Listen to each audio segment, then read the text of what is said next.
أشهد أن لا إله إلا الله وحده لا شريك له وأشهد أن محمدا عبده ورسوله لا نبي بعده قال الله تعالى في كتابه الكريم هذا السميع العليم من الشيطان الرجيم يا أيها الذين آمنوا اتقوا الله حق تقاته ولا تموتن إلا وأنتم مسلمون يا أيها الناس اتقوا ربكم الذي خلقكم من نفس واحدة وخلق منها زوجها وبث منهما رجالا كثيرا ونساء واتقوا الله الذي تساءلون به والأرحام إن الله كان عليكم رقيبا يا أيها الذين آمنوا اتقوا الله وقولوا قولا سديدا يصلح لكم أعمالكم ويغفر لكم ذنوبكم ومن يطع الله ورسوله فقد فاز فوزا عظيما أما بعد. Ikhwas sekalian yang semoga Allah Subhanahu wa taala rahmati kita semua. Pada kajian rutin kita di subuh Ahad hari ini, kita akan melanjutkan kembali pembahasan kita tentang bagaimana kita memahami nama-nama dan sifat-sifat Allah Subhanahu wa taala yang kita ambil dalam kitab fikih Al-Asmaul Husna. Tema kali ini kita ambil dari lanjutan dari pembahasan kita, yaitu pengaruh nama-nama Allah dalam peribadahan. Pengaruh nama-nama Allah dalam peribadahan. Tentulah pengaruh yang dimaksud di sini adalah pengaruh yang positif ya, pengaruh yang positif yang akan dirasakan oleh orang-orang yang memahami nama-nama Allah dan juga sifat-sifatnya dalam ibadah-ibadah yang mereka lakukan.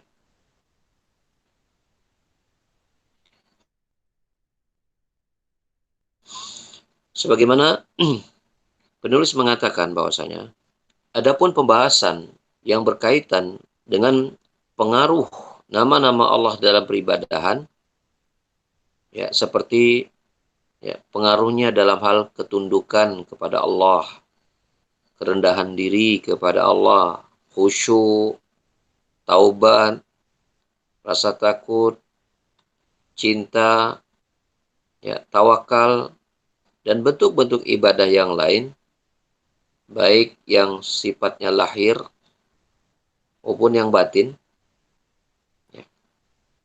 Maka ini ya akan terasakan dalam setiap ibadah yang dilakukan oleh seseorang yang telah memahami nama-nama Allah Subhanahu wa taala. Dan ini akan kita sebutkan dalam beberapa poin. Poin yang pertama, ya, contoh, ya, apabila seorang hamba mengetahui bahwasanya Allah satu-satunya yang dapat mendatangkan manfaat atau mudarat, ya, atau menghilangkan mudarat, satu-satunya dalam hal memberi, mencegah, mencipta, memberikan rezeki, menghidupkan dan mematikan.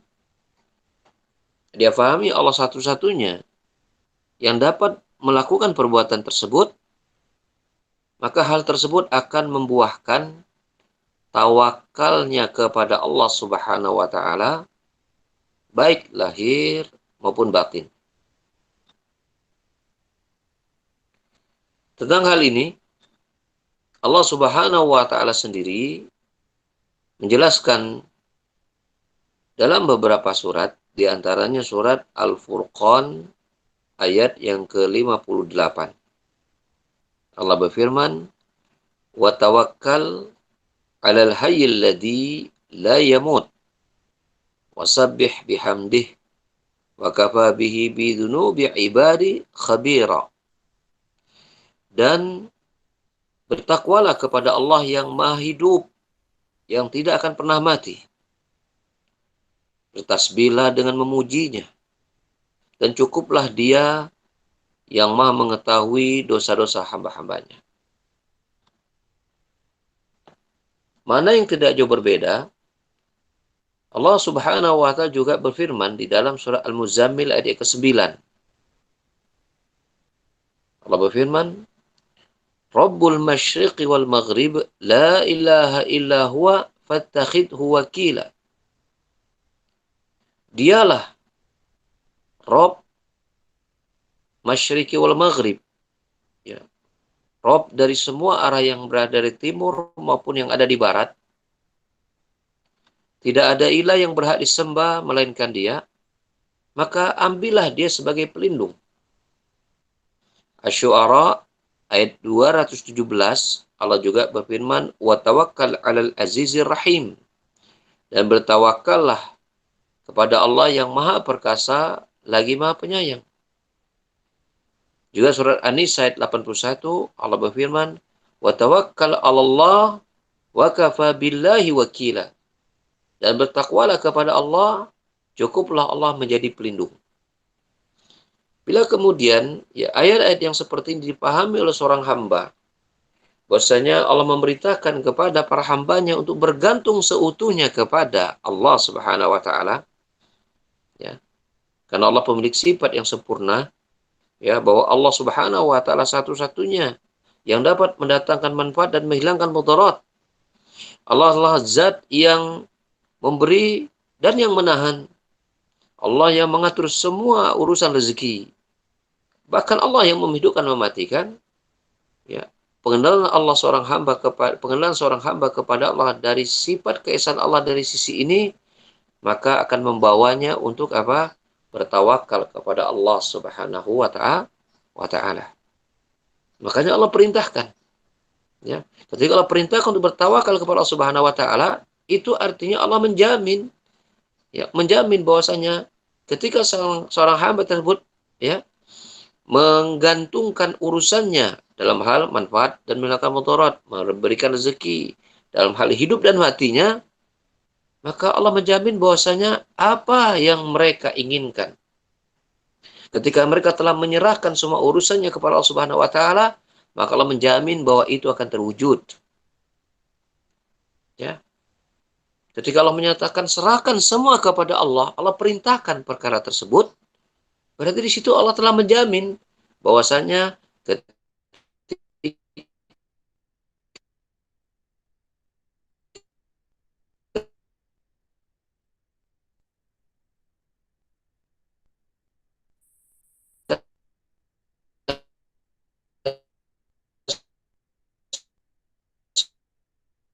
semua pada suatu perkara, ya kemudian kita tahu bahwasanya ya dengan pengalaman dan juga itu juga kita kondisi yang sudah kita ketahui bahwa kita menjamin bahwasanya ini pasti bisa dilakukan dan mudah untuk dilakukan.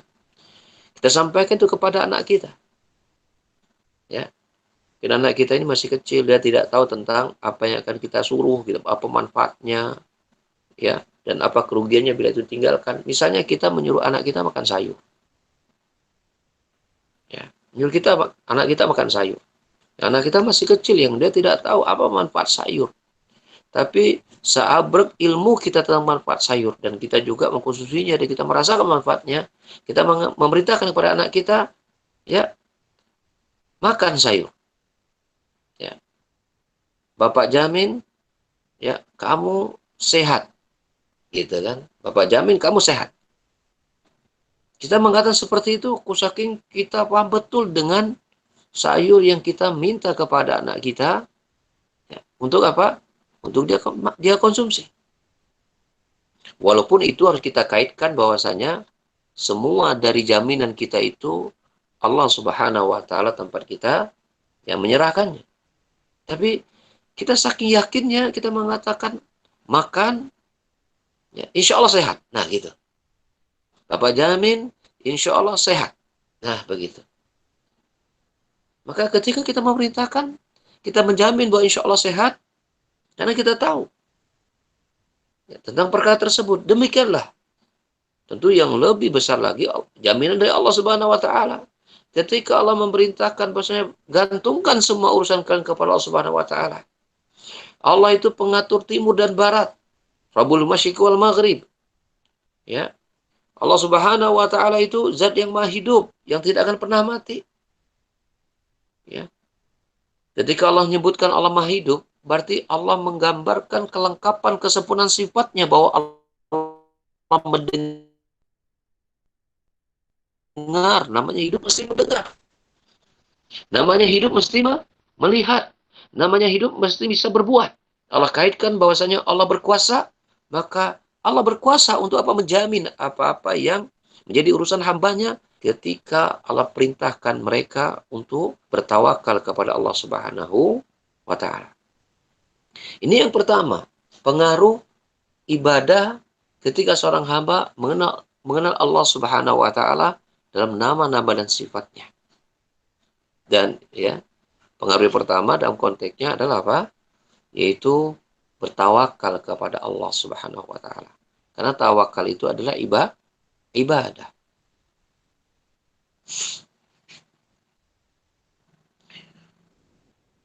Yang kedua, apabila seorang hamba telah mengetahui bahwasanya Allah Maha mendengar, Maha melihat, Maha mengetahui, tidak ada satupun yang tersembunyi baginya. Sekecil biji atom sekalipun yang ada di langit dan di bumi. Dan bahwasanya dia mengetahui, Allah Subhanahu wa taala mengetahui semua rahasia, baik yang tersembunyi. Allah mengetahui mata-mata yang berkhianat. Allah mengetahui semua yang tersimpan dalam dada-dada manusia. Ilmunya Allah meliputi segala sesuatu. Dia mengetahui itu semuanya. Dia mengetahui Allah akan menghitung segala sesuatu dengan selengkap-lengkap dan sedetail-detailnya. Maka bila dia mengetahui bahwasanya pengawasan Allah Subhanahu wa taala terhadap dirinya begitu kuat, begitu melekat, begitu detail, tidak ada yang tersembunyi dari Allah Subhanahu wa taala akan dirinya, maka hal tersebut akan membuahkan kepada seorang hamba tersebut sikap apa? Kehati-hatian dalam ketika dia berbicara, ketika dia melakukan suatu perbuatan, ketika dia membisikkan di dalam hatinya suatu bisikan-bisikan yang ternyata itu tidak Allah ridhoi, ya, maka dia akan hati-hati. Seperti misalnya seseorang itu bersuudzon, ya, bersuudzon. Bisa aja antar kita itu bisa saling bersuudzon. Padahal misalnya kita ini sudah sama-sama tahu, misalnya tentang agama. Suudzon itu kan dalam hati. Ya, misalnya ya seorang anak bersuudzon kepada orang tuanya, mungkin nggak terjadi, mungkin tidak, mungkin. Ya. Orang tua bersuudzon kepada anaknya, mungkin nggak terjadi, mungkin. Suami ke istri, istri ke suami, tidak diungkapkan. Orang tua tidak tahu anaknya suudzon kepada dirinya. Si anak nggak tahu orang tua suudzon kepada anaknya. Suami nggak tahu istrinya suudzon kepada dirinya. Ya, istrinya nggak tahu suami suudzon kepada dirinya. Mungkin nggak terjadi? Mungkin. Mungkin di antara kita pernah melakukannya. Mungkin hari ini masih melakukan. Tapi kalau suudzon itu kita ungkapkan, kita tahu ya anak kita, istri kita, pasangan kita, orang tua kita, itu pasti akan kan kecewa, ya kan? Kita tidak ingin menyakiti hatinya. Pertanyaannya, suudzon yang tidak kita ungkapkan tersebut, itu Allah tahu atau tidak? Tahu atau tidak? Tahu. Allah tahu kita sedang bersuudzon. Pertanyaan berikutnya. Suudzon yang ada dalam hati kita, dosa tidak? Dosa tidak? Jawabannya dosa. Dosa. Maka orang yang menolak Allah Subhanahu wa taala bahasanya tidak ada yang tersembunyi dari diri Allah Subhanahu wa taala, termasuk yang tersimpan di dalam hati-hati kita. Ketika kita membisikkan sesuatu dalam hati kita bahwa misalnya ini perbuatan buruk ya, perbuatan buruk.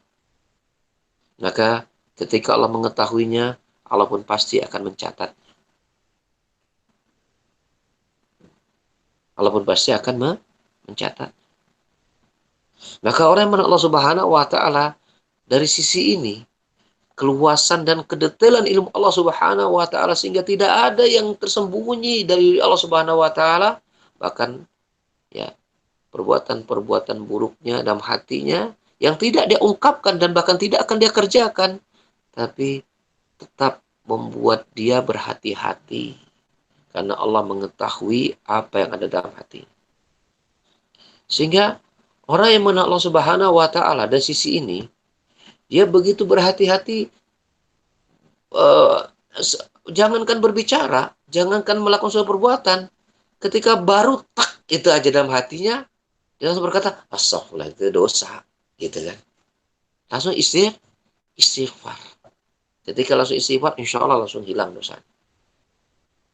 Bayangkan, dari sisi ini saja, ya orang-orang yang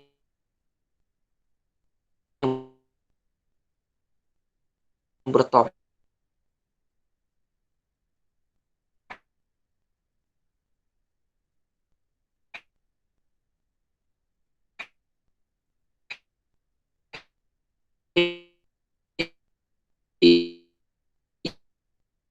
yang mana Allah Subhanahu wa taala dari dalam nama dan sifatnya itu begitu yang harus dia urus untuk dirinya sendiri itu terlalu banyak. Maka sebuah kerugian bila kita ya, itu meluaskan sudut pandang kita dalam selalu melihat apa yang dilakukan oleh orang lain, apa yang diucapkan oleh orang lain, dan kita lupa dengan apa yang kita ucapkan dari hati kita, dari lisan kita, dari perbuatan kita. Padahal kalau kita mau menyibukkan dengan aib-aib diri kita saja, sungguh tidak ada waktu untuk mengurus aib orang lain. Saking banyaknya aib yang kita miliki dan telah kita ungkapkan dalam bentuk perbuatan-perbuatan dosa, walaupun manusia tidak mengetahuinya, tapi Allah mengetahuinya. Tentang hal ini Allah Subhanahu wa taala, ya maksudnya tentang kedetailan ilmu Allah Subhanahu wa taala. Ya bila seorang hamba mengetahui Allah memiliki sifat demikian, yang itu berbuah kepada apa? Dia waspada tentang hatinya, waspada dengan lisannya, waspada dengan perbuatannya. Ya, Allah sebutkan dalam beberapa ayat. Di antaranya, di dalam surah Al-Alaq ayat 14, Allah berfirman, Alam ya'lam bi anna Allah yara. Tidakkah ya, dia seseorang itu mengetahui, ya, seorang hamba itu mengetahui, ya, tidakkah seorang hamba itu mengetahui bahwa sesungguhnya Allah itu melihat segala perbuatannya? Ketika Allah mengatakan demikian, tidakkah seorang hamba itu mengetahui bahwasanya Allah melihat segala perbuatannya? Sekarang begini, kalau kita tahu Allah melihat semua perbuatan kita, kita tahu Allah menyorot setiap apa yang terbetik dalam hati kita, apa yang kita ucapkan, dan apa yang kita kerjakan. Apa pengaruhnya buat diri kita?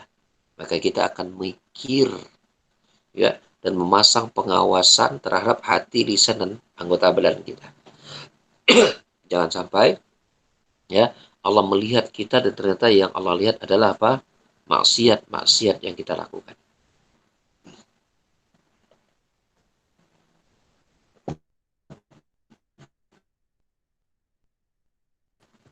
Al-Hujurat ayat yang pertama Allah juga berfirman, Wattaqullaha innallaha samiun alim. Dan bertakwalah kepada Allah, sesungguhnya Allah itu maha mendengar lagi maha melihat. Allah itu maha mendengar lagi maha mengetahui. Sami'un alim, maha mendengar lagi maha mengetahui. Allah menyuruh kita untuk bertakwa kepada Allah. Untuk takut kepadanya. Karena Allah itu maha mendengar lagi maha mengetahui. Mendengar semua apa yang diucapkan oleh hamba-hambanya. Baik melalui lisannya maupun dari hatinya. Mengetahui apa yang dilakukan oleh hamba-hambanya. Baik yang terlihat maupun yang tersembunyi. Allah menyuruh kita takut kepadanya. Karena Allah mendengar apa yang kita ucapkan, mengetahui apa yang kita kerjakan. Tidak ada tempat yang tersembunyi. Maka sebagian ulama, ada yang memberikan, di antaranya Ibrahim al-Adham, berkata begini,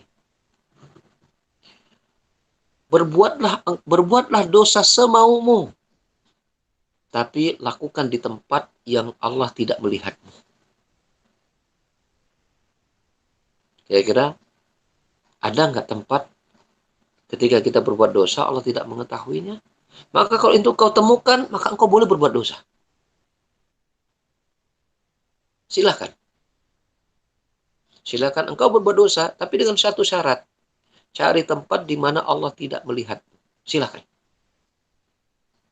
Tentu ini sebuah ungkapan klise ya.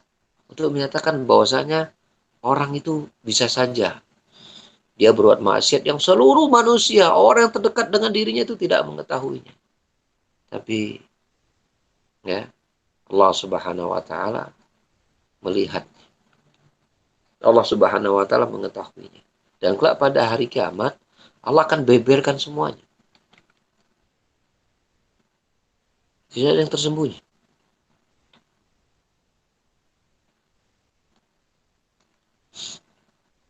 Kalau setiap perbuatan dosa kita itu bisa ditampakkan di dunia dan itu bisa dilihat oleh manusia, tentu kita berpikir 1000 kali untuk berbuat dosa. Walaupun perbuatan dosa itu yang pribadi yang kita lakukan itu tidak ada hukuman secara keduniaan misalnya. Tapi kita tetap tidak mau dosa kita itu dipampang-pampang gitu kan. Dilihat oleh banyak orang. Sementara di hari kiamat dosa itu Allah sodorkan kepada diri kita. Dan itu ada ancaman nerakanya. Ada hukumannya di situ. Maka berpikirlah 1000 kali untuk berbuat keburukan ya, ketika seseorang mengetahui Allah melihat.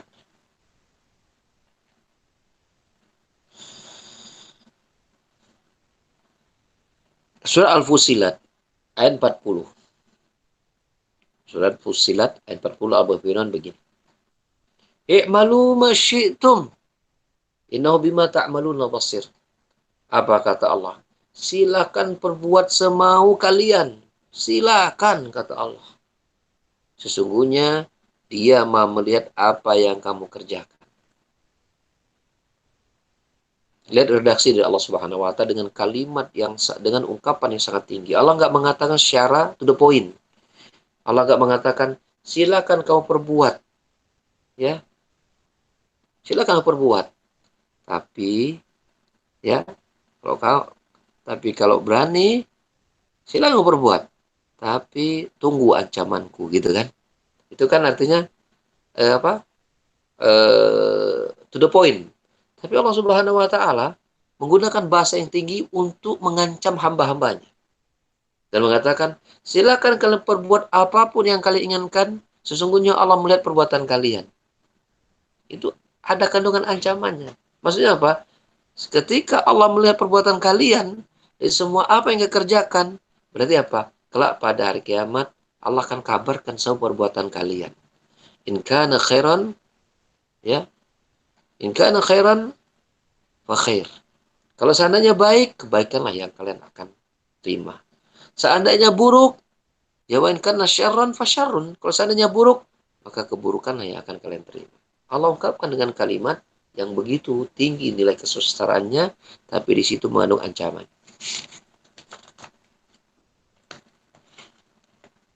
Misal begini, kita ini berada di ruangan kantor, ya, si perusahaan itu memasang CCTV dan menyorot setiap apa yang kita obrolkan dan menyorot apa yang kita tulis misalnya dalam sebuah kertas. Kemudian datang si bos kepada kita, ya, bro, gitu kata si bos. CCTV udah dipasang nih. Bro, ente silakan ente berbuat apapun, silakan, ya, silakan bebas. Ente pokok dari ruangan ini, ente bisa kerja, ente bisa kerjakan apapun yang ente mau, silakan. Ya, you can do anything here, gitu kan? Kamu bisa melakukan apapun di sini. Nah, si bos bilang, oke, okay? Nah, gitu. Kira-kira si karyawan berpikir, oh berarti hal-hal yang buruk juga boleh dong kita kerjakan di sini. Karena si bos mengatakan, silakan kerjakan apa yang kita inginkan. Kira-kira kita akan berpikir 1000 kali nggak untuk melakukan perbuatan buruk. Karena kita benar perkataan si bos itu. Berpikir. Si bos memang mengatakan silakan perbuat. Tapi dia pasang CCTV gitu kan.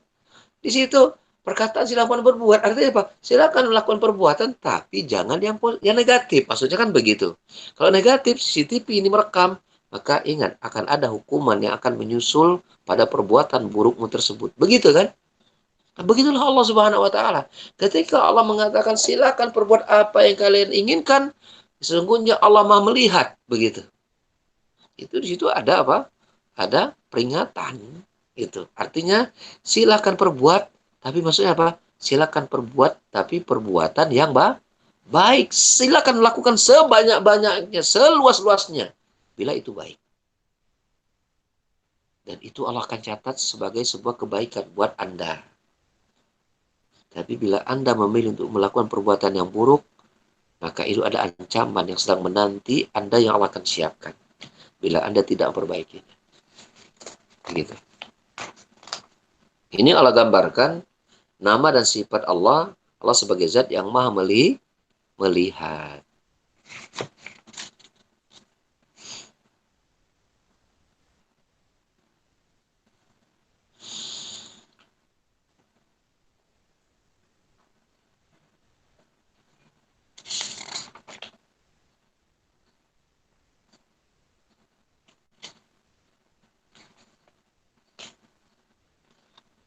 Yang ketiga,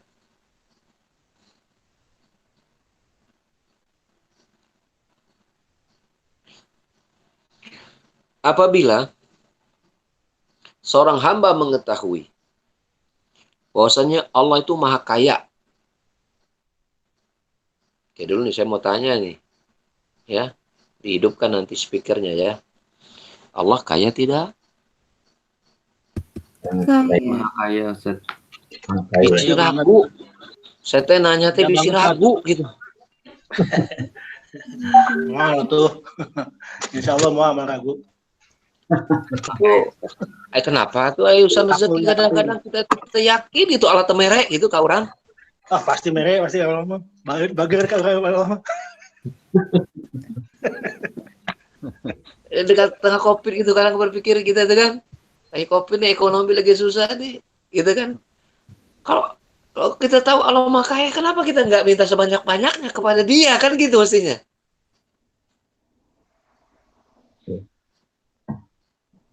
Kita kok misalnya begini, duit kita lagi apes nih, misalnya kita kuliah, nah ini pengalaman kuliah deh.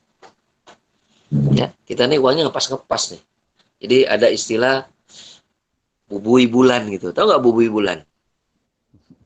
Bubui bulan, habis bulan ngutang lagi kan gitu. Nah, mahasiswa kan pakai judulnya bubui bulan gitu. Jadi tipikal mahasiswa seperti ini paling seneng kalau teman dekatnya itu orang yang punya kelebihan uang jajan. Coba kita waktu kuliah lagi, itu paling senang kalau ditraktir, pasti.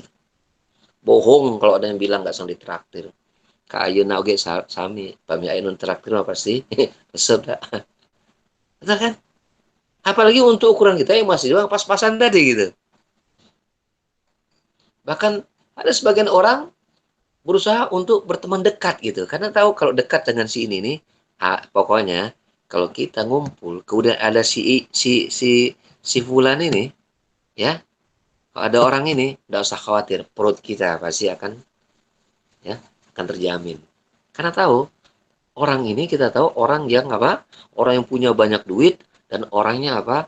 Nggak pelit gitu. Betul tidak? Kita akan berusaha mendekat kan kepada orang seperti ini yang bisa menjamin ya, karena kita nakos gitu kan, rasa aman kalau dia ada walaupun kita nggak sengaja mencari gitu kan, kita merasa aman kalau dia ada dekat kita karena kita tahu nih orang banyak duit dan nggak pelit gitu. Kok soal makanan dia paling senang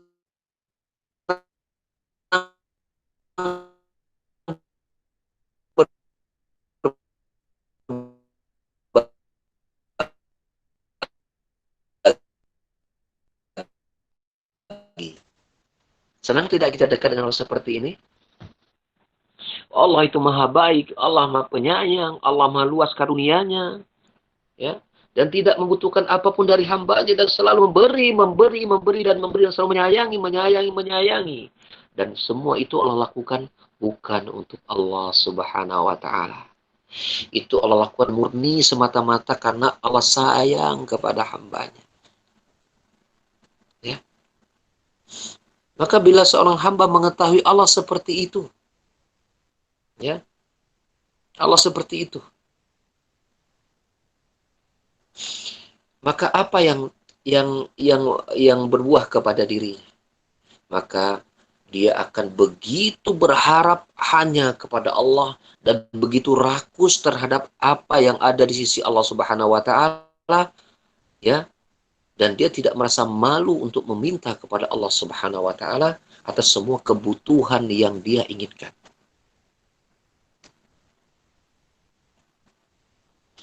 Allah berfirman, ya, dan surat Fatir ayat 15. Ya. Ya ayuhan nas antumul fuqara'u ilallah wallahu huwal ghaniyul hamid. Wahai sekalian manusia, kalian itu semuanya itu adalah, ya, makhluk-makhluk yang fakir kepada Allah. Kata Allah seperti itu. Allah memanggil manusia lalu menjelaskan tentang keadaan mereka sebagai ciptaan Allah Subhanahu wa taala. Wahai sekalian manusia, kalian itu adalah para fuqara kepada Allah. Seolah Allah ingin mengatakan redaksi langsung gini, wahai sekalian manusia, kalian itu ya adalah orang-orang yang semuanya itu sangat fakir dan sangat butuh kepadaku, kata Allah seperti itu. Wallahu ghaniyyun hamid. Adapun aku, kata Allah, itu maha kaya, nggak butuh pada kalian sedikit pun. Allah itu maha terpuji. Ya. Allah maha kaya menuju ke kesempurnaan Allah Subhanahu wa taala dan itu mengandung pujian untuk Allah Subhanahu wa taala. Maka ketika Allah Subhanahu wa taala menyatakan kalian itu para fakir kepada Allah Subhanahu wa taala, maka Allah ini menekankan bahwasanya kalau kalian fakir kepada Allah berarti apa? Sifat kalian harus selalu apa? Selalu butuh dan meminta kepada Allah saja, jangan kepada yang lain. Makanya Allah Subhanahu wa Rasulullah SAW ya dalam hadis yang sahih makanya mencela bila ada seorang manusia itu kerjanya minta kepada manusia yang lain, tidak kepada Allah. Allah bersabda, "Man sa'alan nas ya'ti yaumal qiyamah wa laysa fi wajhihi zuhmatun minal laham." Rasulullah SAW. Ya. Barang siapa yang kerjaannya itu minta. Mungkin kita sebutkan pengemis lah gitu kan. Yang kerjaan minta kepada manusia. Maka kalau pada hari kiamat dia akan datang, ya, di hari kiamat dalam keadaan wajahnya tidak memiliki daging. Jadi wajah ada, muka, tapi nggak punya daging. Itu kita sebut apa? Tengkorak namanya. Tengkorak. Dibuangkan dagingnya menunjukkan apa? Dia tidak memiliki malu. Maka Allah copot daging di mukanya. Ya, daging di muka. Maka kalau di hari kiamat nanti ada seseorang yang kemudian datang dengan wajah yang lengkap, tapi datang dengan tubuh yang lengkap, tapi kemudian wajah tidak berdaging, maka itu pasti ketika hidup di dunianya, ini orang suka merepotkan orang lain. Kerjanya meminta dan meminta, ya, dan tidak mau berusaha untuk mandiri. Nah, Allah Subhanahu wa Ta'ala jelaskan kepada manusia, wahai sekalian manusia, kalian itu sangat butuh kepada Allah Subhanahu wa Ta'ala. Allah sebutkan kalimat ya ayyuhan nas. Allah tidak menggunakan kata ya nas antumul masakin ilallah. Allah tidak menggunakan redaksi wahai sekalian manusia, kalian itu orang miskin kepada Allah Subhanahu wa Ta'ala. Tidak, Allah gunakan satu kata yang lebih miskin lagi daripada miskin. Namanya apa? Fakir. Fakir itu artinya kedudukan yang lebih rendah daripada miskin. Itu fakir. Ya, fakir. Berarti orang fakir ini kebutuhannya lebih tinggi daripada orang miskin. Maka Allah sebutkan dengan kalimat manusia itu kalian, wahai manusia, adalah kaum-kaum yang fakir kepada Allah Subhanahu wa Ta'ala. Sedangkan Allah itu maha kaya. Ini Allah ingin menjelaskan bahwasanya, ya, ketika Allah itu maha kaya, maka berharaplah seutuhnya kepada Allah Subhanahu wa Ta'ala. Jangan gantungkan harapan kalian sedikit pun kepada manusia. Jangan. Kita sebagai orang tua, gantungkan harapan kita kepada Allah untuk kebaikan anak kita. Jangan gantungkan itu kepada anak kita sendiri. Paham ini? Kita sebagai anak, jangan gantungkan harapan kita kepada orang tua, tapi gantungkan harapan kita kepada Allah Subhanahu wa Ta'ala. Ini saya ambil contoh yang sangat dekat. Anak dan orang tua kepada anak. Gantungkan semua kepada Allah. Kita sebagai orang tua mungkin kita ingin anak kita begini sesuai dengan harapan kita tentu yang baik-baik kepada anak-anak kita. Maka letakkan harapan kita itu utuh hanya kepada Allah Subhanahu wa Ta'ala. Sambil kita berusaha ya agar anak kita sesuai dengan harapan kita. Tapi soal harapan utuhnya itu kepada Allah Subhanahu wa Ta'ala. Karena Allah nanti akan menggerakkan anak-anak kita. Allah nanti akan mengatur anak kita sesuai dengan apa yang kita harapkan. Saya mau tanya, ada nggak anak yang lahir, tumbuh, dan besar, dan berkembang menjadi anak yang ternyata jauh di luar harapan orang tuanya? Ada nggak anak yang seperti itu? Ada tidak? Jawabannya bukan saja ada, banyak. Banyak. Ya. Maka oleh karenanya, kita tidak bisa ya berharap total kepada anak kita, walaupun kita sudah mengeluarkan usaha untuk agar mereka sesuai apa yang kita harapkan. Gantungkan semua itu kepada Allah Subhanahu wa Ta'ala. Saya mau tanya, Nabi Nuh, seorang nabi kan, dia memiliki istri dan anak. Sebagai seorang nabi, dia pasti berdakwah kan. Tidak mungkin seorang nabi itu sibuk berdakwah ngurus orang lain, tapi kemudian dia tidak berdakwah dan mendidik anak dan istrinya. Itu nggak mungkin. Kalau itu dituduhkan berarti menuduh ke kemuliaan seorang nabi. Nabi itu mendakwahi istrinya, mendakwahi anaknya. Ya. Tentulah harapan Nabi Nuh lebih besar kepada keluarganya agar keluarganya berubah dan menerima dakwah dibandingkan harapannya kepada siapa? Kepada manusia. Pasti itu. Tapi apa yang terjadi? Apakah keadaan istri dan anaknya itu di luar sesuai dengan apa yang dia inginkan, itu menerima dakwahnya? Jawabannya tidak. Tapi Nabi Nuh tahu bahwasanya dia berharap dalam dakwahnya itu dan penerima dakwah itu dia gantungkan semua kepada Allah Subhanahu wa Ta'ala. Urusan hati ada di tangan Allah Subhanahu wa Ta'ala. Maka ketika anak dan istrinya tenggelam, Nabi Nuh terus melanjutkan dakwah. Terus melanjutkan dakwahnya. Kenapa? Dakwah yang dilakukan itu kepada Allah Subhanahu wa taala. Kalau bicara tentang sedih, wajar sebagai manusia dia sedih. Tetapi seorang nabi itu ya dipilih Allah Subhanahu wa taala itu karena Allah sudah tahu dan sudah mempersiapkan hati mereka sebagai hati yang utuh bergantung kepada Allah Subhanahu wa taala dalam hal harapan misalnya, dalam hal rasa takut. Itu Allah sudah pilih, itu Allah sudah siapkan. Ya. Maka bila seorang hamba mengetahui, kita mengetahui Allah memiliki nama dan sifat yang seperti itu, ini akan menghantarkan kita untuk apa? Menyempurnakan rasa harapan kita hanya dan hanya kepada Allah Subhanahu wa taala saja.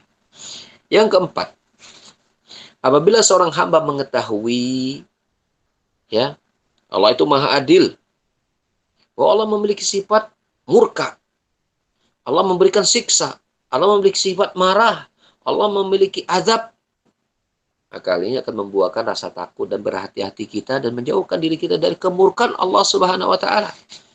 Tentang hal itu Allah Subhanahu wa taala sebutkan surah Al-Baqarah 196. Surah Al-Baqarah 196.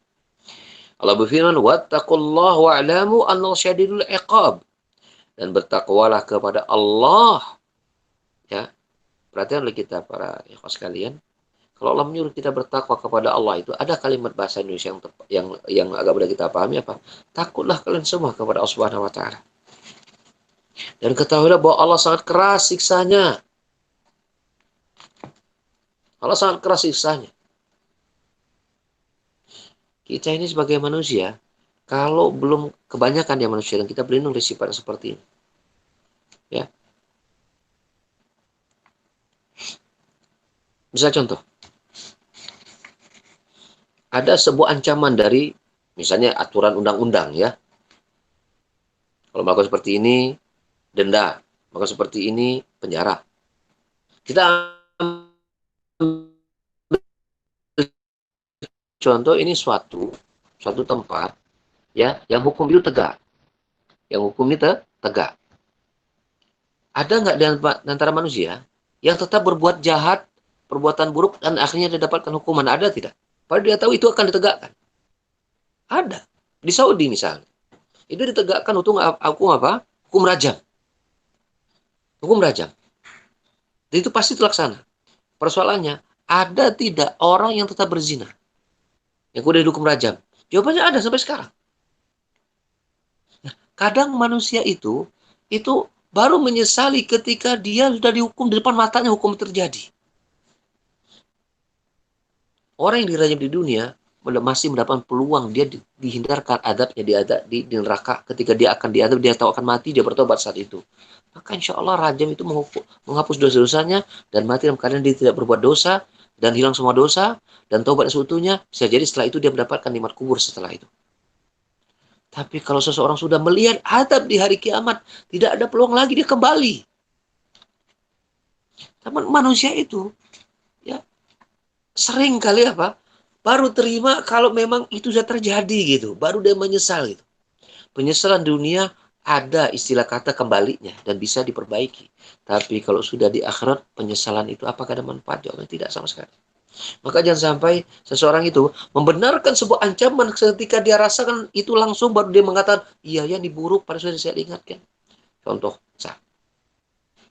kapan perokok itu berhenti dari merokok? Jawabannya, ketika penyakit akibat rokok itu dia rasakan, baru dia berhenti. Setelah ring dipasang di jantungnya ada 3, 2, 3 atau 1. Nah dokter, jangan merokok lagi ya. Baru dia berhenti. Padahal peringatan tentang bahaya rokok itu dia sudah dengar beribu-ribu kali, berjuta-juta kali. Tapi terus kayak lokomotif. Kapan dia berhenti? Ketika ancaman tentang rokok itu dia terima. Baru dia berhenti. Sifat manusia itu ada yang seperti itu. Tapi orang mukmin tidak boleh. Orang mukmin tidak boleh. Dia jangan sampai membenarkan ancaman-ancaman dari Allah Subhanahu wa taala. Ya, ketika Allah memperingatkan takutlah kalian kepada Allah Subhanahu wa taala, sisa Allah Subhanahu sangat keras, maka dia akan berusaha untuk tidak berbuat maksiat. Karena dia orang beriman. Dia tidak akan menurunkan hawa nafsunya, ya, merasakan kerugian setelah baru membenarkan ketika kerugian itu dia rasakan gitu loh. Orang beriman tidak akan seperti itu. Itu saya ambil contoh di rokok. Jelas kan? Rokok itu membunuhmu. Gitu. Rokok itu dulu ada ancaman rokok dapat menyebabkan penyakit jantung, impotensi, kerusakan janin, macam-macam itu. Kalau dulu sebenarnya lebih berbahaya dibanding sekarang. Dengan kata rokok membunuh itu kurang tajam kalau menurut saya. Karena orang berpikir nanti juga mati, nggak rokok juga bakalan mati gitu kan. Tapi kok dikasih penyakit-penyakit, orang berpikir sebelum mati disisa dulu, orang mikir. Gitu. Kalau orang mendapat sisa dulu di dunia sebelum mati gitu kan. Sebenarnya yang sebelum itu lebih lebih dahsyat kalau menurut saya. Gitu. Tapi sudah begitu jelas gitu. Tetap saja masih ada yang merokok. Dan banyak pada hari ini dibanding yang merokok meren. Ya. Bisa jadi seperti itu. Maka jangan sampai kita ini membenarkan suatu peringatan yang datang kepada kita setelah memang kerugian itu kita rasakan langsung. Jangan sampai. Jangan sampai. Nah, Allah Subhanahu wa taala ingatkan kepada diri kita tentang adabnya. Ya. Yang terakhir, yang kelima,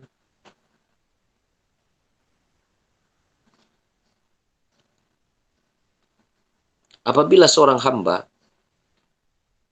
mengetahui, ya,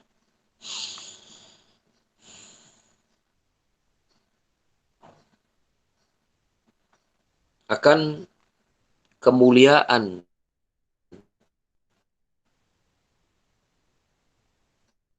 keagungan, ketinggian, dan kebesaran Allah Subhanahu wa taala, maka dia akan tunduk kepada Allah Subhanahu wa taala. Ya, dia akan merasakan ketenangannya dengan dia tunduk dan mau diatur oleh Allah Subhanahu wa taala. Dia akan merasakan tubuhnya rasa cintanya kepada Allah Subhanahu wa taala dan dalam semua bentuk ibadah. Ya.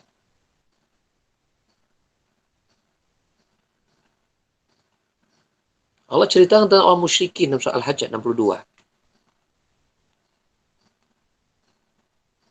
Allah ceritakan, ya, tentang tentang penyembahan selain Allah Subhanahu wa taala, surah Al-Hajj 62. Allah berfirman, "Dzalika bi anna Allaha wal haqq wa anna ma yad'u min dunihi wal batil wa anna Allah wal aliyyul kabir." Demikianlah kekuasaan Allah itu. Itu sangat besar. Dan itu semua karena adalah Allah, dialah Rabb yang hak, dan semua apa yang mereka sembah selain Allah itu dilakukan oleh kaum musyrikin tadi, maka semua sesembahan mereka itu adalah batil. Dan sesungguhnya Allah Maha Tinggi lagi Maha Besar. Maka Allah sebutkan surah Az-Zumar 67 tentang perbuatan kaum musyrikin, ya, dan mereka berbuat syirik. Apa kata Allah? Wa ma qadarul haqqa qadrih. Mereka itu betul-betul tidak memuliakan Allah dengan sebenar-benar pemuliaan. Ketika mereka berbuat syirik, maka orang yang paling menghinakan Allah siapa? Kaum musyrikin. Betul-betul dia menghinakan Allah Subhanahu wa taala. Kok bisa dia menyamakan Allah itu dengan makhluk, bahwa Allah punya punya anak misalnya? Jangan-jangan Nasrani. Contohnya Nasrani. Dia menyatakan Isa anak Allah Subhanahu wa taala. Berarti apa? Menyamakan Allah dengan makhluk. Sekarang kita mau tanya, tinggian mana? Khalik dan makhluk. Tinggian mana? Jawabannya, tinggian khalik. Ketika yang tinggi disamarkan yang rendah, berarti ini hukumnya berarti apa? Dia merendahkan yang tinggi. Ada pepatah Arab mengatakan begini. Barang siapa yang menyamakan pedang dengan tongkat, maka sungguh dia telah merendahkan sang pedang. Paham tidak? Paham ini? Paham tidak? Jawab. Barang siapa yang menyamakan pedang dengan tongkat, maka sungguh dia telah menghinakan sang pedang. Tahu nggak paham maksudnya? Maksudnya pedang itu derajatnya lebih tinggi daripada tongkat itu sendiri. Dari sisi apa? Dari sisi kegunaannya. Dari sisi ketajamannya. Oh, ketajaman. Tongkat itu tumpul. Kalau tongkat melawan pedang, maka tongkat itu pasti apa? Putus-putus kan? Patah-patah. Coba kalau diadu pedang sama itu, pasti kalah tongkat dengan pedang. Maka barang siapa yang menyamakan pedang dengan tongkat, maka sungguh dia telah menghinakan sang pedang. Itu baru makhluk dengan makhluk. Lalu bagaimana? Ya, sang kholik disamakan dengan makhluk yang derajat perbedaan sangat tinggi. Bukankah itu lalu siapakah yang melakukan perbuatan? Jawabannya kaum musyrikin. Maka tidak ada ya orang yang paling menghinakan Allah Subhanahu wa taala kecuali kaum musyrikin. Orang-orang berbuat syirik. Karena dia telah menyamakan zat yang maha sempurna dengan makhluk yang sangat hina. Maka bila kita mengetahui bahwasanya Allah itu sangat mulia, sangat agung, ya, kita akan menghadirkan rasa tunduk kita kepada Allah Subhanahu wa taala, siap kita diatur oleh Allah Subhanahu wa taala. Kalau Allah Maha itu mau berkuasa, mau pengatur segala, maka jangan coba-coba kita menyamakan adanya makhluk Allah seolah kedudukannya seperti Allah Subhanahu wa taala. Ada nggak manusia yang seolah-olah, walaupun tingkat kesyirikannya ini tidak sama dengan kemusyrikan sejati ya, yang seolah-olah ada manusia yang dia takuti dan dia ya tunduk kepadanya dan tidak seperti kepada Allah Subhanahu wa taala. Sieun gitu tah. Ah, ke masjid gitu kan. Mau ke masjid nih. Ada misalnya apa? Ada preman misalnya yang dikenal galak gitu. Dia tidak berani ke masjid karena ada preman misalnya. Padahal si preman itu belum tentu akan mengganggu dirinya gitu. Tapi dia muncul rasa takut. Sangat mungkin seseorang itu apa? Tidak jadi ke masjid. Kita mengatakan dari sisi ini dia tidak syirik, ya. Di sisi ini dia melakukan perbuatan dosa karena meninggalkan kewajiban karena takut pada manusia. Dia tidak syirik, tetapi di sini ada unsur apa? Ada unsur kesyirikan walaupun tidak sampai kepada hukum syirik. Unsurnya ada di situ. Makanya para ulama menyebutkan apa? Setiap perbuatan dosa dia merupakan corong kesyirikan. Mengapa itu? Karena di sana pasti ada yang Allah kalahkan dari dirinya. Pasti ada. Orang yang berzina. Ya, pasti Allah dia kalahkan. Pandangan Allah dia tutup. Dia lebih melihat, manusia tidak melihat. Maka dia berbuat maksiat. Di situ ada unsur kesyirikannya. Di situ apa? Dia mengalahkan Allah Subhanahu wa taala di dalam dirinya dan mendudukkan pandangan manusia.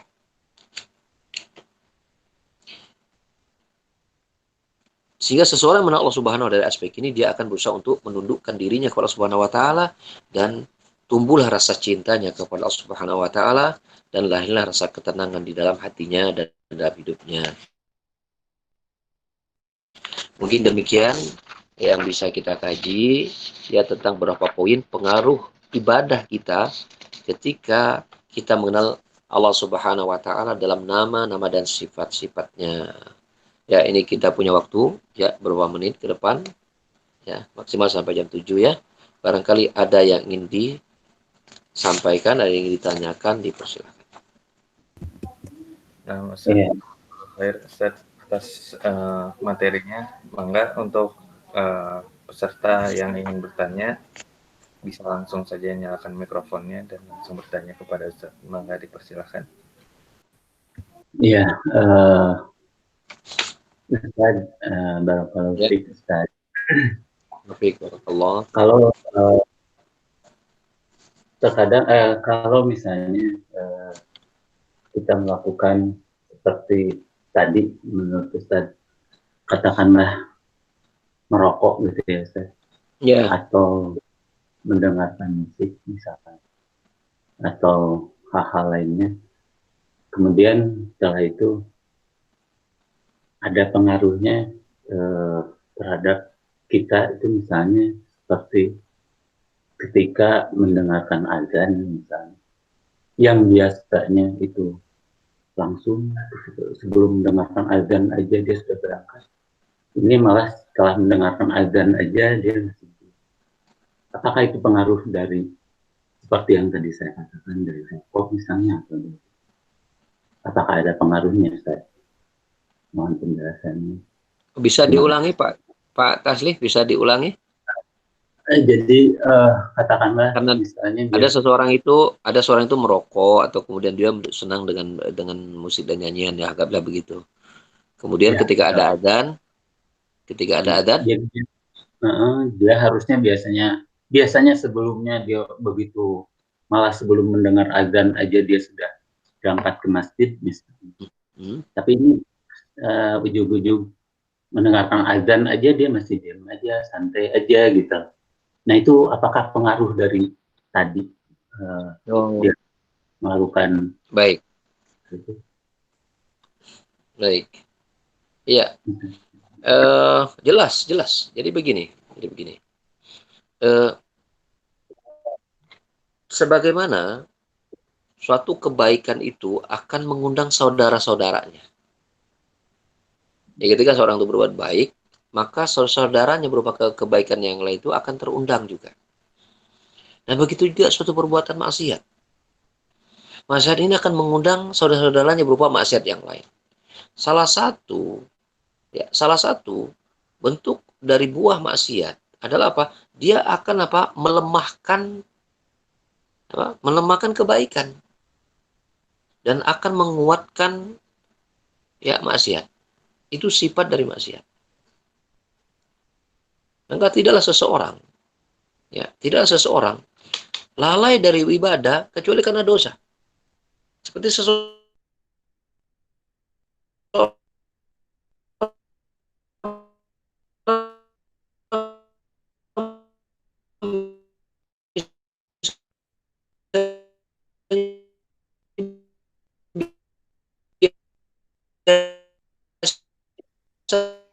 bangun malam. Tiba-tiba kemudian dia jarang bangun malam lagi. Itu melemahkan ibadah. Tidaklah iman itu menurun kecuali karena perbuatan dosa. Makanya para ulama sudah menetapkan namanya iman. Definisi iman itu adalah begini. Al-iman i'tiqadun bil qalbi, qaulun bil lisan wa amalun bil jawarih. Yazidu bit ta'ati wa yanqusu bil ma'siyati. Ini kaidah Ahlussunnah dan mendefinisikan iman. Iman itu adalah keyakinan hati, ucapan lisan, dan amalan anggota badan. Itu iman. Bertambah dengan ketaatan dan berkurang dengan kemaksiatan. Maka ketika kita berbuat maksiat, iman kita melemah. Kalau iman melemah, menurun, maka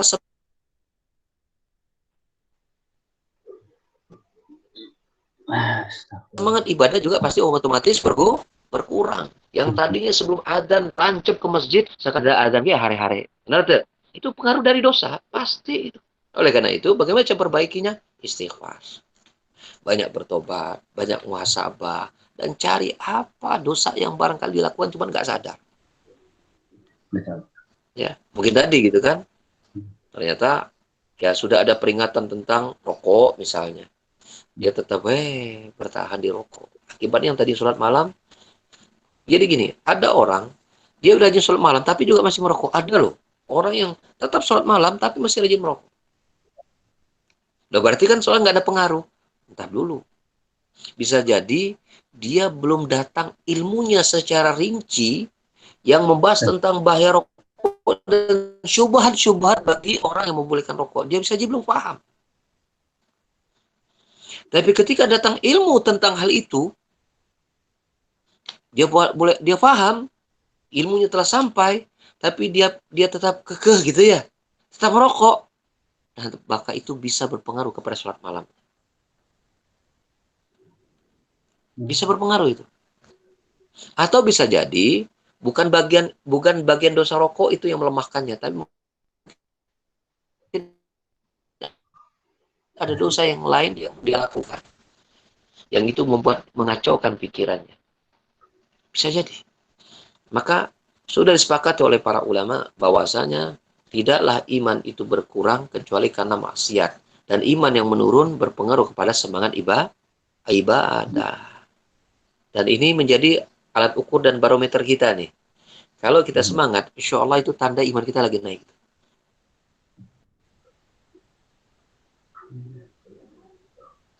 Tapi kalau kita mulai baca Quran mulai malas-malasan, ya baca buku mulai malas-malasan, belajar agama mulai malas-malasan, itu pertanda iman kita lagi tuh turun. Dan di antara sebab turunnya adalah dosa. Maka meningkatkannya dengan cara apa? Banyak istighfar, banyak bertobat kepada Allah Subhanahu wa Ta'ala. Baik, yang lainnya silakan. Mangga yang lainnya yang mau bertanya. Assalamualaikum, Tad. Waalaikumsalam warahmatullahi wabarakatuh. Alhamdulillah. Tad, mau menanya nih. Ya. Perbedaan antara takdir dan qadar itu apa, Tad? Dan bagaimana kita menyikapinya? Oh, perbedaan takdir dan qadar baik. Perbedaannya apa? Dan bagaimana kita menyikapinya? Mohon gitu. Baik, Mohon, baik. Assalamualaikum. Assalamualaikum warahmatullahi wabarakatuh.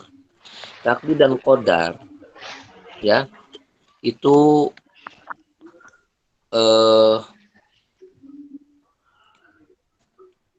bedanya seperti apa perbedaan nasi sama sangu?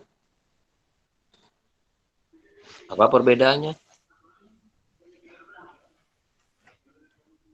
Apa naon perbedaan? Naon ya? Apa perbedaan nasi sama sangu? Apa perbedaannya?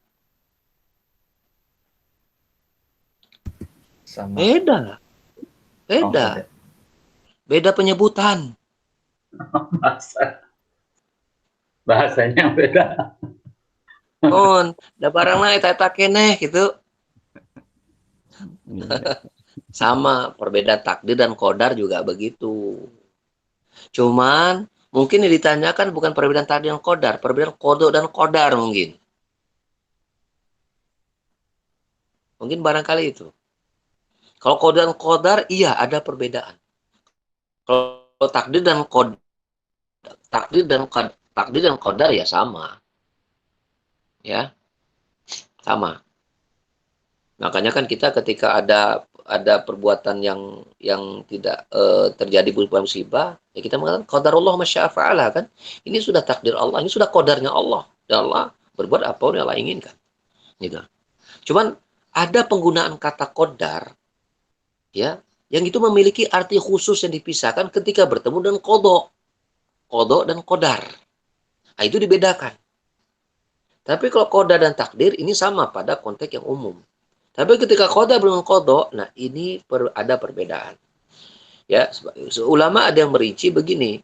Kalau qadar itu adalah apa? Rencana-rencana Allah untuk menetapkan suatu perkara pada hambanya. Allah sudah tetapkan, Allah sudah tulis dalam kitab Lauh Mahfuz. Sedangkan qada itu eksekusinya. Dari apa yang sudah Allah rencanakan, sudah Allah tulis dalam kitab Lauh Mahfuz, kemudian itu pasti terjadi. Nah, pada saat terjadinya itu namanya di qada, namanya eksekusi.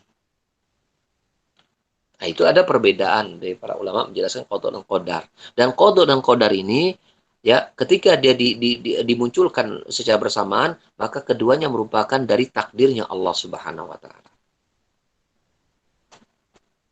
Dari sisi ini kita bisa menyatakan ada perbedaan qadar dan takdir, bahwa takdir itu bagian dari qadar itu bagian dari takdir.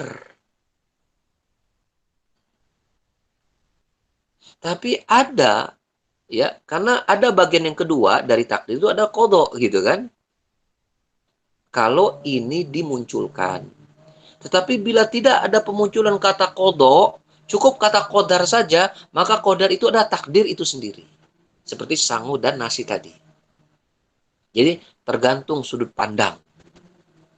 Tergantung sudut pandang. Bila tidak dimunculkan kata qada, maka qadar dan takdir adalah sama. Bila tidak dimunculkan kata qada, maka qadar, ya ini sudah qadarnya Allah, ini sudah takdirnya Allah, maka ini mananya sama. Tapi bila dimunculkan kata qada, maka ya qadar itu bagian dari takdir. Paham? Qadar merupakan bagian dari takdir. Atau kita menyebutkan qadar merupakan apa? Rangkaian dari takdir. Seperti itu. Allah a'lam bishawab. Dan bagaimana kita mensikapinya? Kita menyikapinya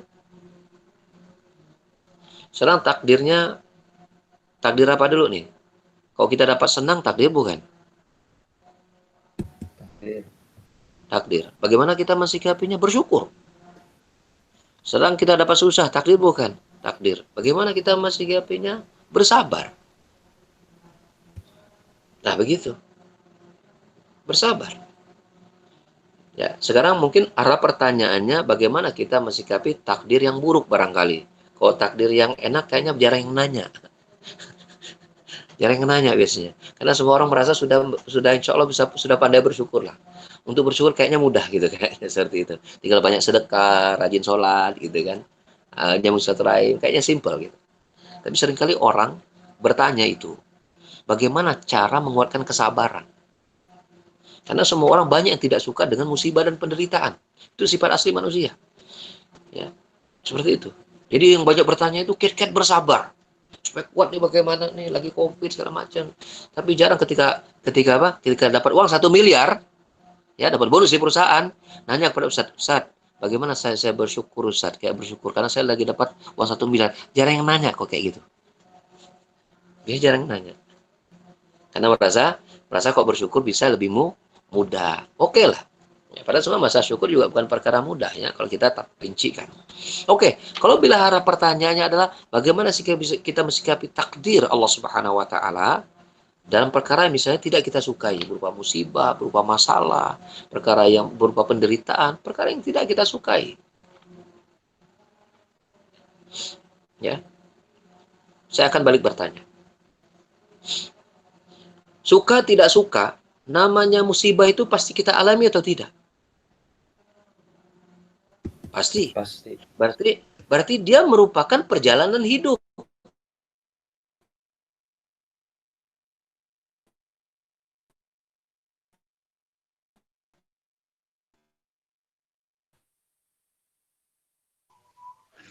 Hilang ya? Hilang.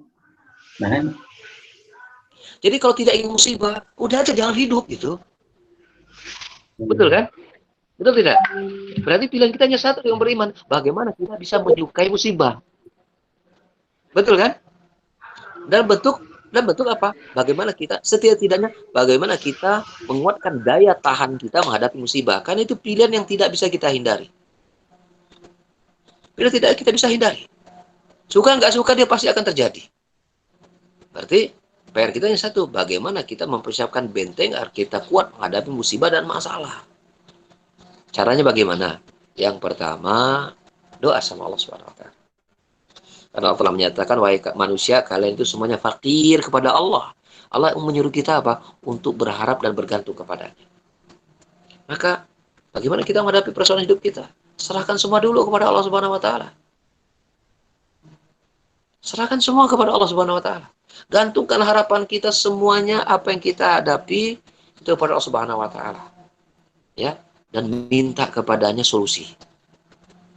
Minta kepadanya solusi. Yang kedua, harus kita pahami bahwa pertolongan Allah Subhanahu wa taala itu tidak berupa satu bentuk saja. Itu apa? Masalah kita selesai.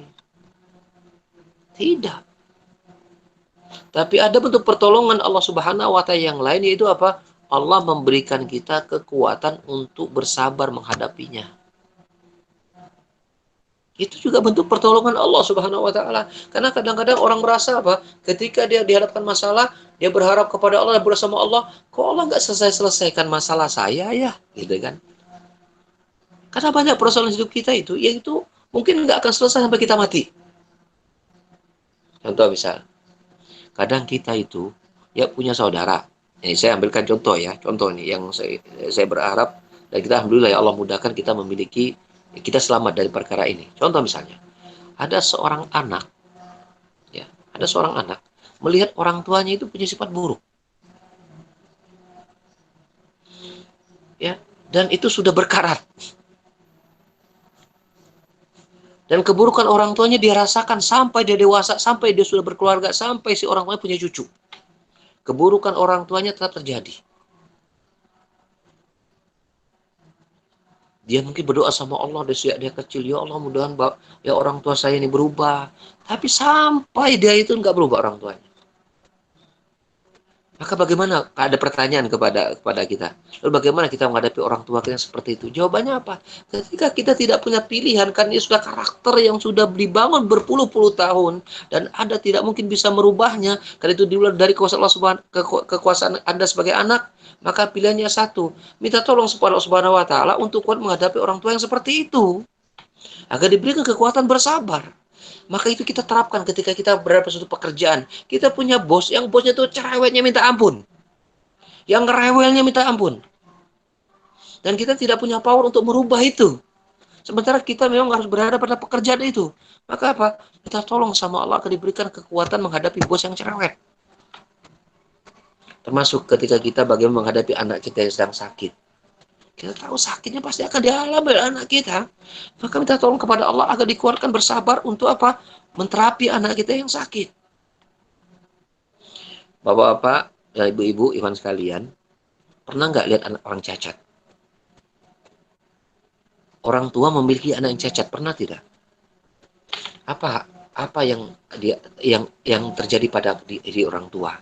Ya mungkin awal merasa, ya Allah, apa dosa saya? Ya Allah, Engkau berikan kami anak yang cacat, ya Allah. Mungkin begitu lahir anaknya misalnya apa? Tidak memiliki dua kaki. Tidak memiliki dua tangan. Lahir dalam keadaan buta misalnya. Ya awal-awal mungkin sebagian orang tua merasa, ya Allah, apa dosa saya ya sampai Engkau berikan kami musibah. Ya, Engkau berikan kami beban yang seberat ini, ya Allah. Dan dia tahu ini berat, tapi ini anaknya gitu kan, dan dia harus rawat gitu. Tapi tetap dia merasa itu beban, dan beban itu tidak akan apa? Selama dia hidup beban itu akan selalu ada pada dirinya. Merawat anak yang cacat. Maka pertanyaannya, bagaimana menjadi bahagia sebagai orang tua yang memiliki anak yang cacat? Jawabannya apa? Minta tolong kepada Allah untuk dikuatkan kesabaran dan cari cara mendidik anak yang tidak normal. Melalui apa? Membaca, diskusi sama tenaga ahli. Begitu pula dalam kita menghadapi masalah kita. Ketika kita punya masalah ekonomi, maka minta tolong kepada Allah Subhanahu wa taala diberikan kesabaran. Kemudian apa? Kita banyak membaca, ya, kita banyak mendengar, kita diskusi dengan orang-orang yang mengerti tentang permasalahan ekonomi yang sama yang kita hadapi. Itu saran teknisnya. Seperti itu. Jangan kita diam. Mengeluh itu tidak akan menyelesaikan masalah kita. Ketika anak kita sakit, maka mengeluh itu tidak membuat anak kita jadi sehat. Apa yang kita lakukan? Doa sama Allah diberi kesabaran. Kemudian apa? Tanya kepada orang yang ngerti bagaimana melakukan terapi kepada anak yang sakit. Ya, dengan cara apa? Mungkin ke dokter. Kita datang kepada tabib yang mengerti tentang penyakit anak kita. Ya kan begitu. Setelah ini semua kita sempurnakan, kita sudah berdoa, dan kita sudah melakukan semua usaha. Maka ternyata belum ada perubahan, maka sisakan satu yang terakhir. Apa? Serahkan semua kepada Allah Subhanahu wa taala. Serahkan semua kepada Allah. Kita sudah merasa sudah mencurahkan semuanya, tapi masalah juga nggak selesai. Ya pasrah sudah. Serahkan semua kepada Allah. Nanti Allah akan berikan kita ketenangan menghadapi persoalan hidup. Kenapa? Kita sudah semua serahkan, ya, sudah curahkan semua usaha, kita sudah sempurnakan doa, ya, maka sisakan yang terakhir, yaitu apa? Tawakal kita kepada Allah. Serahkan semua hanya kepada Allah Subhanahu wa taala. Ya, jadi 3 langkah ya. Doa, sempurnakan usaha, dan tawakal kepada Allah. Jadi kita menghadapi musibah, masalah, doa, sempurnakan usaha, menyelesaikan masalah, dan tawakal kepada Allah Subhanahu wa taala. Ya, ini sudah pukul 7. Ya, saya kira cukup kajian kita di hari ini. Insyaallah ya kita akan bertemu lagi pada waktu akan datang. Ya, apa yang kita kaji hari ini, bila di sana mengandung kebenaran kebaikan, maka itu semuanya pasti datang dari Allah Subhanahu wa taala. Maka bila malam keburukan, sesungguhnya Allah dan Rasulnya berlepas diri dari apa yang saya sampaikan. Dan semoga Allah Subhanahu wa Ta'ala mengampuni kesalahan dan dosa-dosa kita semua, menerima semua amal kebajikan kita, dan mengumpulkan kita semuanya di surganya Allah Subhanahu wa Ta'ala. Amin. Allahumma amin. Subhanaka wa bihamdika, la ilaha illa anta, astaghfiruka wa atubu ilaik. Wa akhiru da'wana alhamdulillahirabbil alamin. Assalamualaikum warahmatullahi wabarakatuh. Waalaikumsalam. Jazakallah. Ya. Ya. Jazakallah khairan. Ustaz.